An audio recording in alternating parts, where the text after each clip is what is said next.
For more, we're joined by Graeme Gill. He's a professor emeritus of government and international relations at the University of Sydney. Professor Gill, thank you very much for your time. Firstly, Putin's victory was never in doubt, but what did you make of the voter turnout and the support for Putin in this year's elections?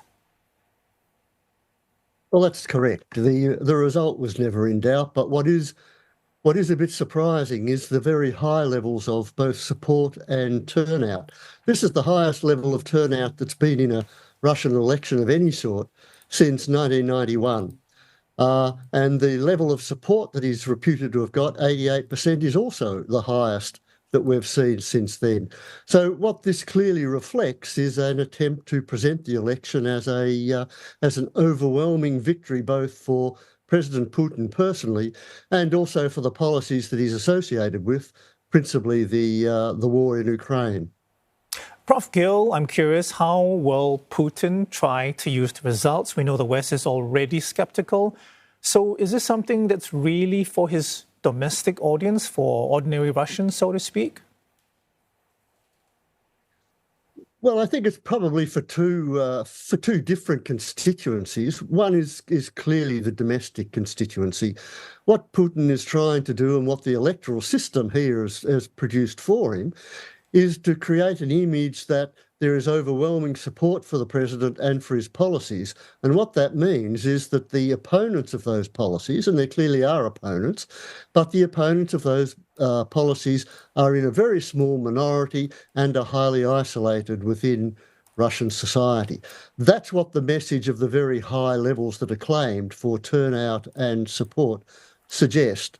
The external constituency is much less the West, because the West was always going to say that this was a fake election.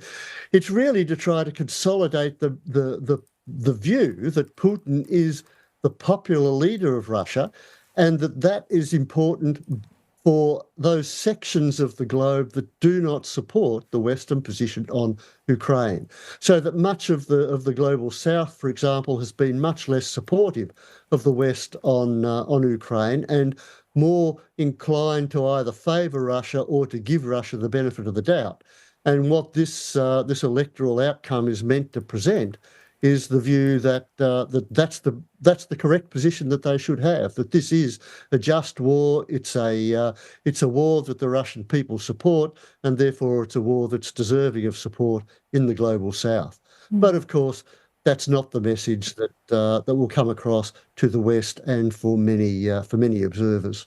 Right, Professor. If I could just touch on your point on Putin's opponents. We know that Putin's most prominent opponent, Alexei Navalny's recent death, has left the opposition deprived of its most formidable leader. And his widow has come out, presented herself as the new face of the opposition. But given few dissident movements managed to stay relevant, would she or any opposing figure be able to maintain that political momentum going forward? It's very unlikely that the Navalny movement, if you like, is going to be able to sustain any forward movement that they may have got from the noon demonstrations in this election.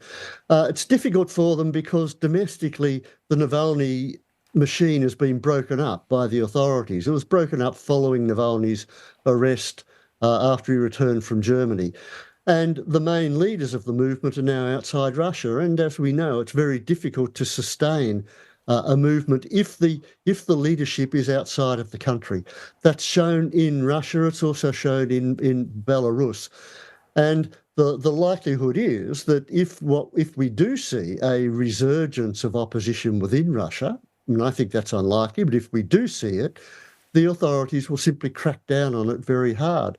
Putin now has this claimed mandate behind him, in which case it's going to be really difficult for opposition figures to A, make themselves heard, and B, make themselves appear relevant to the situation as it advances in the future. So, Prof. Gill, what can ordinary Russians now expect? Is Putin going to sit back for a little while, maybe enjoy his win, or is it going to be more of the same, meaning a Russia that's on a semi-permanent wartime footing, bent on reviving perceived past glories and correcting slights? It'll be more of the same. I mean, Putin thinks that he's on a winning formula in a sense here. I mean, he can claim that he has this massive popular support, and that support is based on what he believes to be, or at least what he says, is popular support for the just war in Ukraine, popular support for this idea of reviving a sort of a nativistic view of Russia, which is at odds with the sorts of insidious values of the West, the sort of view that Russia as a society can make its own way. It doesn't have to rely upon the West, and that will mean more of the same sort of ideological line about Russian values and how they conflict with those of the West, and more emphasis upon continuing to try to ensure that the economy does not have a major downturn, but instead what it has is continued improvement in living standards. So I think the three elements that will continue are the Ukrainian war, the emphasis upon the ideology, and an attempt to improve the economy and living conditions within Russia.